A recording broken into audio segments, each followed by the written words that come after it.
Hello ladies and gentlemen, Baltmatrix here, and today we're taking a look at Transformers Siege Deluxe Class Mirage. Hey, Mirage, come on, nobody can see you. Much better. As the great G1 character that he is, he comes with invisibility cloak. Okay, not really, that's just some trickery on my part. Anyway, the figure itself is your standard deluxe class size Transformer from the Siege line. And he scales perfectly to the other Autobots, though he scales better to the cars or the original G1 characters than the new realized weaponizer characters, as you can see. From foot to head, he looks pretty darn good. The translucent blue in the legs is a nice touch. The blue, the white, the red, they all work really well for the character, including the black and the gray arms. Head sculpt is also good, though it feels just a smidge off from the original show.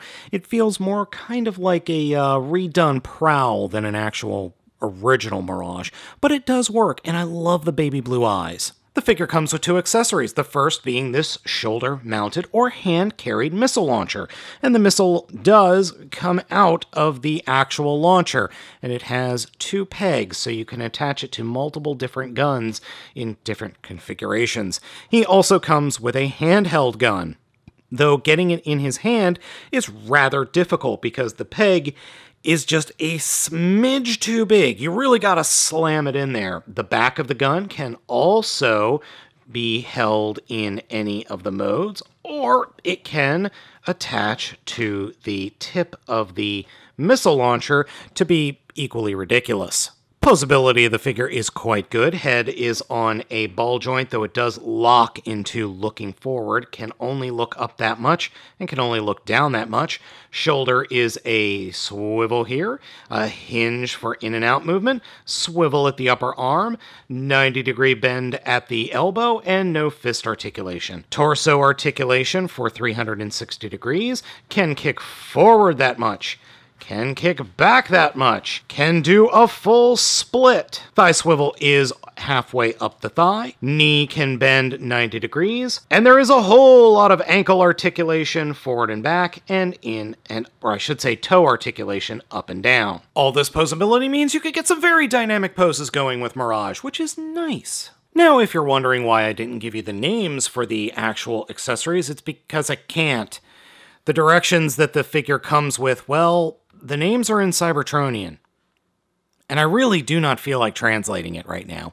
Mirage possesses 9 different ports to plug Siege stuff into. 1 on each shoulder, 1 on each upper arm, 1 on each lower leg, 1 each on the bottom of his feet, and then 1 on his very middle of his back, right there. And technically, you could fit something there up his butt, however, that's really meant for a stand. So yeah, you can armor him up just fine. The only real complaint I have about Mirage is that the swivels here on his thighs are pretty loose. They're much more loose than I would care to admit. I mean, they're any kind of weight just has them spinning. And his hips are a little bit on the loose side, but nothing a little bit of pledge won't fix. The overall aesthetic of Mirage is quite good, and I think all the coloring works incredibly well. And I love the throwback, or what I feel is a throwback to his original Generations figure, where you had the wheels hanging off the back of the shoulders. In this case, the wheels literally are his shoulders and back and upper torso. Now, Mirage's transformation is a lot easier than I initially thought it was going to be, and it's oddly similar to Generation 1 Power Master Power Dasher? Is that the name? No, that's not right. It's the Formula 1 car, as my friend Thu has already pointed out. To start off with, we're going to go ahead and fold up his fists into his forearms, and then turn his fists 90 degrees, and then grab the entirety of his shoulders and fold them forward, like so. And then take the entirety of the arms and swivel them up 180 degrees over his head, and the spoilers on the outside of his shoulders and his forearms will snap together like so. Then we could take the entire upper torso section and pull it up over this hinge like that, and flip out the wheels from inside his shoulders and flip down his head like that. And then take the entire upper torso section and turn it over 180 degrees, thusly. Now, with the rear of the vehicle mode being complete, we come down to the legs to form the front of the vehicle mode. To start off with, we're going to turn the legs such that the wheels are pointing towards the inside of the robot mode. Take the feet and fold them all the way down, and they will snap into place. And then we can take the the wheels, and fold them down so that they're pointing towards the bottom of what will be the vehicle mode. Then grab the entire leg structure, or the outside of the bottom of the leg, and fold it up. And we want to make sure that the toes or the struts that are the heels, are out of the way. Fold that up, and then we can actually take the wheels and fold them back to the front of the vehicle mode, and this whole section will fold back, and it should snap into the holes that were the shoulder sections of the robot mode. So like that, and then sandwich this whole thing together, sandwich the front together, and bring these sections up and pull them out of the holes that were the shoulder section. And I use that as a guide. And there are these little divots just behind those shoulder sections, and they will peg into those sections.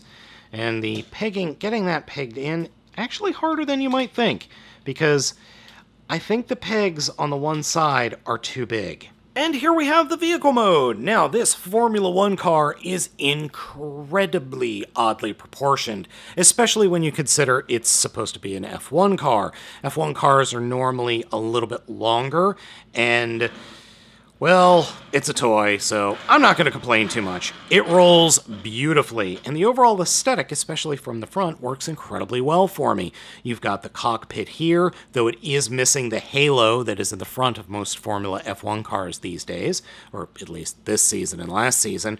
And then you've got the giant air scoop, or I should say air intake right behind the driver's head, the spoiler, and then these large chunks that are the arms.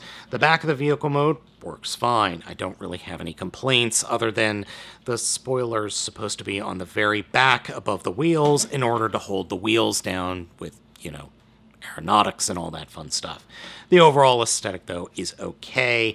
I'm just being persnickety about it not being a fully accurate F1 car because I'm a dork. In this mode, there are only 2 siege ports, so both of his weapons can be stored on that spoiler part. Really breaks up the lines of the vehicle mode for me, even though the vehicle mode is a little bit silly. I really wish you could have stored these somewhere else, but I can understand why that's just not possible. There's not a lot of room under there. Maybe you could fit the missile there. Actually, you can't, thinking about it, because, yeah, that ain't gonna work. Just not gonna work. Oh well. Still, though, overall, it's fine. I kind of wish the blue was more solid as opposed to being translucent or transparent in the... Well, it's more translucent in this case. I do appreciate the giant Autobot symbol on the front, and the Cybertronian here on the side is fine. It's a fine alt mode. It's fine. I'm just being nerdy and dumb. One thing you could do is be totally goofy and make your own little rack and ruin Formula One car going on here. I just came up with this on the fly, and I find it hysterical. I'm having fun with Mirage. I think he's a fun little toy and definitely worth picking up. And if anything in my Twitter comments are showing me is you folks seem to think that he's going to be a lot of fun too. And yeah, I can confirm that. Now, I picked this figure up over at Amazon.com. It is available, or should be available shortly, at the Big Bad Toy Store, the Chosen Prime, and any other retailer. I'm not sure... Oh, Hasbro Pulse as well is going to have it very shortly. I'm not sure why some stores are getting these figures so much faster than the others, especially Amazon. It says it's from Transformers, but who knows what that actually means, if that's actually from Hasbro, or if that's from a third party who's just selling them. It was standard retail price, and I got it shipped in 2 days thanks to Amazon Prime shipping. So yeah, take that for what it's worth. Overall, as I said, it's a fun figure. Got a few little issues, but nothing that can't be fixed by yourself or with over-the-counter simple products to purchase.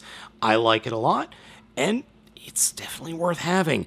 Now, I'm definitely happy that I got Mirage, but if you've been following Transformers lately, I'm more happy that we're getting the more one-off characters, like Mirage and Hound, and we're going to be getting Grapple and Hoist here in the new Earthrise series.